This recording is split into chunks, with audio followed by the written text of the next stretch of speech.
Bonsoir chers tous, bonsoir chers abonnés. Bienvenue dans votre émission Sexe sans tabou avec le docteur Andy Mandundu, médecin clinicien et sexologue. Alors aujourd'hui, je vais répondre particulièrement à une patiente qui nous a appelé depuis le Cameroun, qui voudrait avoir des éclaircissements sur les termes courants, fréquents qu'on entend, frigidité. C'est vrai que nous n'avons pas encore abordé dans nos émissions ces troubles sexuels retrouvés chez la femme qu'on appelle la frigidité, mais cela était déjà dans notre chronogramme. Précédemment, nous avons parlé dans les grands termes de l'insatisfaction sexuelle du couple. On a y abordé un certain nombre de troubles fréquents, des troubles qui font que les patients viennent au cabinet, nous consulter, et troubles qui peuvent entraîner, provoquer un handicap psychologique vraiment important, et voire même, dans certains couples, aboutir à un état de divorce. On a parlé, à titre de rappel, de la baisse de la libido, communément aussi appelé les désirs sexuels hypoactifs. Nous avions abordé l'impuissance sexuelle avec le Dr George Akendi. Nous avons abordé l'éjaculation précoce avec moi-même. Et il y a un grand nombre de troubles qu'on n'a pas encore abordés. Et aujourd'hui, je vais aborder la frigidité pour permettre aussi de répondre à cette préoccupation de notre patiente qui a appelé depuis le Cameroun. Alors, la frigidité, déjà, il faut comprendre que c'est une absence du désir sexuel, de l'excitation, des plaisirs physiques et émotionnels lors des rapports sexuels retrouvés chez la femme. Une femme qui n'a pas de désir, une femme qui n'arrive pas à avoir une excitation, une femme qui n'arrive pas à avoir un orgasme, tout ça réunit. On parle, quand ça dépasse un certain délai, minimum 3 mois, en tout cas bien de 3 mois, si ces troubles persistent comme ça, on parle de la frigidité. Il faut déjà comprendre que la frigidité, au fait, regorge en elle-même plusieurs troubles sexuels. Parce que déjà, quand on fait la différenciation, ou quand il faut séparer, quand il faut classifier les troubles, vous allez comprendre avec moi, si vous nous suivez depuis le début, que en sexologie clinique, les troubles sexuels que peuvent présenter un patient ou une patiente dépendent ou corroborent en rapport avec la réponse sexuelle normale qui contient 4 phases. La phase du désir, il y a des troubles en rapport avec les désirs. C'est là où nous avions abordé la baisse de la libido. Mais dans les désirs sexuels, il n'y a pas que la baisse de la libido. On a la baisse de la libido, mais on peut aussi avoir l'aversion sexuelle, on peut aussi avoir une hyperactivité sexuelle. Alors, on a des troubles liés à l'excitation sexuelle, qui est la deuxième phase de la réponse sexuelle normale. Et dans ces troubles-là de l'excitation, vous avez par exemple l'impuissance sexuelle. Vous avez des troubles liés au plaisir, à l'orgasme, qui est la troisième phase de la réponse sexuelle normale. Chez l'homme, l'orgasme, le plaisir se traduit par une éjaculation. Vous pouvez avoir des éjaculations précoces. Ainsi de suite, on a l'autre phase qu'on appelle la résolution.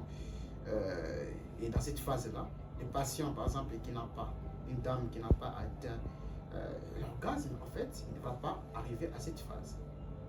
Donc, cela nous ramène à comprendre que la frigidité, en fait, regorge en soi pratiquement plusieurs troubles au même moment. Déjà, la femme a un trouble en rapport avec les désirs, peut avoir une baisse du désir sexuel ou une baisse de la libido associée à une absence d'excitation. Donc c'est une dame déjà qui n'a pas envie de faire l'amour dans les foyers, dans le couple. Et même si vous la touchez, comment? En fait, elle ne s'excite pas, elle ne ressent absolument rien. Et si vous persévérez dans ce que vous êtes en train de faire, supposons dans le cadre d'un mari, jusqu'à avoir une relation intime, sexuelle avec une telle dame, en fait, la dame, elle ne ressent absolument rien. Donc, même l'orgasme et le plaisir, elle ne sait pas ressentir cela. Alors, cet ensemble de troubles réunis donne un terme, on peut dire vulgaire, communément appelé la frigidité. Et c'est un trouble qui est fréquent, et c'est un trouble qui est difficile à prendre en charge si la cause n'est pas déterminée, la cause n'est pas connue.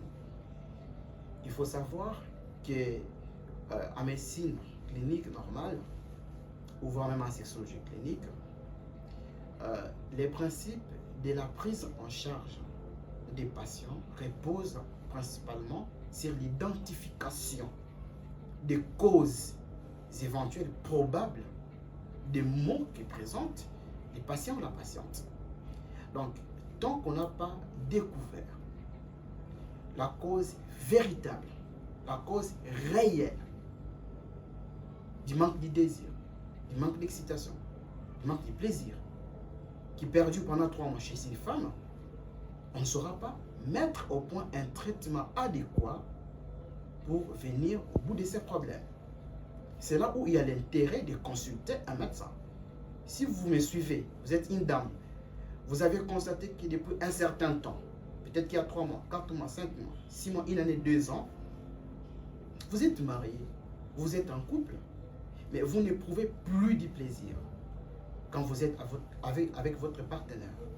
Vous n'avez plus envie d'être avec lui. Et même pendant les rapports, vous n'arrivez pas à atteindre l'orgasme. Il y a une forte probabilité que peut-être que vous êtes en train de présenter la frigidité. Et vous devez consulter un médecin sexologue afin qu'une démarche médicale de médecine moderne soit entreprise sur vous pour connaître, comprendre la cause de ces problèmes et vous mettre sous un traitement. Et déjà, quand on parle de cause, vous allez comprendre que déjà, quand nous avions abordé précédemment certains troubles sexuels, nous avons évoqué plusieurs causes qui peuvent par exemple entraîner une baisse de la libido. Et ces causes peuvent être psychologiques. La composante psychologique est très importante souvent, mais on a aussi une composante organique, biologique, certaines maladies. Déjà, je vais vous donner un exemple, parce qu'il faut être concret. Ce que nous rencontrons en pratique clinique courante, une femme peut venir voir en consultation pour vous dire que non, docteur, je sens que je n'ai pas envie d'être avec mon partenaire. On peut lui poser une question de savoir si ce manque d'intérêt, ce manque de désir d'être avec un homme, cela est récent ou ancien. Depuis qu'il est né, il présente ces problèmes, ou si le problème est survenu peut-être après le mariage, ou comment. Si le problème est survenu après, on parle d'un problème qui est secondaire en fait. Donc c'est une baisse de la libido qui est secondaire. Mais si le problème était depuis que la dame est peut-être dans la puberté, là le problème est primaire. Donc voilà, les causes diffèrent du fait que le trouble sexuel est primaire ou secondaire. Alors si c'est secondaire, il faut chercher à comprendre secondaire à quoi. En fait, c'est tout intact en fait. Il faut dialoguer avec la patiente pour comprendre pourquoi il y a cette perte d'envie, du désir. Est-ce que quelque chose s'est passé dans les couples, dans le foyer, ou comment? Est-ce que les relations au foyer, avec son mari, avec son partenaire, est-ce que les relations sont bonnes? Il n'y a pas de la frustration quelque part, il n'y a pas de l'infidélité quelque part, il y a une panoplie des causes qui peuvent expliquer par exemple cette perte de désir et qui finalement ou malheureusement peuvent affecter la psychologie de la dame, ce qui fait que quand il voit son partenaire, si c'est dans le cadre d'avoir des relations intimes, la dame perd toute envie. Mais il y a aussi, par exemple, une composante anatomique, organique, biologique. Une dame qui souffre, ce qu'en gynécologie on appelle la dysparénie. Donc c'est une douleur qui est ressentie par la femme lors des relations sexuelles.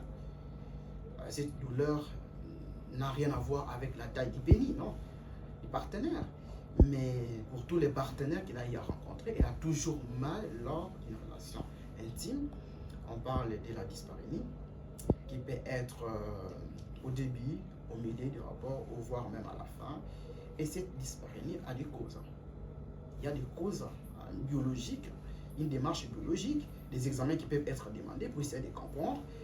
Est-ce que, par exemple, la dame n'a pas une annexite, une inflammation des annexes? Nous avons l'ovaire, vous avez la trompe, une salpingite, ainsi de suite. Certaines infections sexuellement transmissibles, des femmes qui ont des algies pelviennes chroniques, des femmes qui présentent des fois des syndromes adhérentiels après des interventions chirurgicales, peuvent se retrouver dans des états où finalement c'est une pathologie qui est là, qui provoque des douleurs.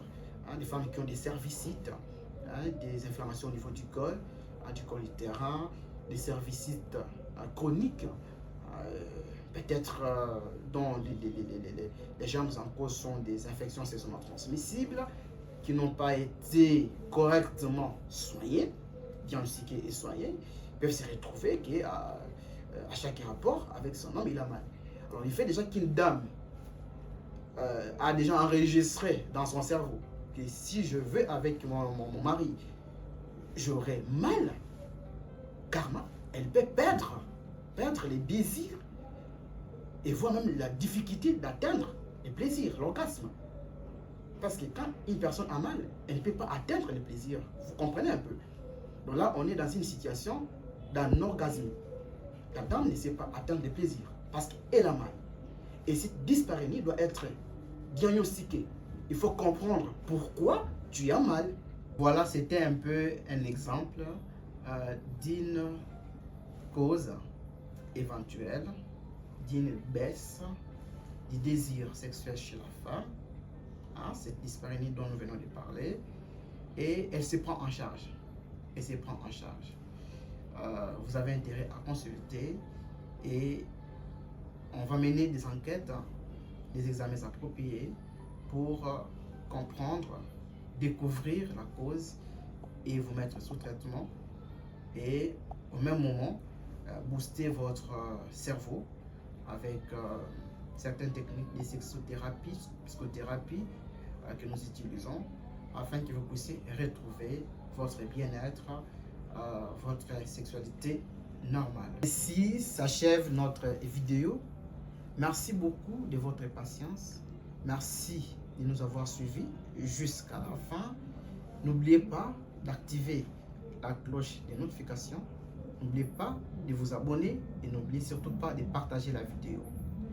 Nous vous annonçons, le reste est déjà des lives qui vont commencer sur Facebook, TikTok et Instagram. Déjà dans les jours qui viennent, alors je vais vous inviter aussi d'aimer notre page Facebook Sexe sans tabou. Il y a le logo qui est affiché au bas de l'écran. Vous allez retrouver le même logo sur notre compte TikTok Sexe sans tabou et notre compte Instagram Sexe sans tabou. Merci beaucoup de votre attention et à la prochaine.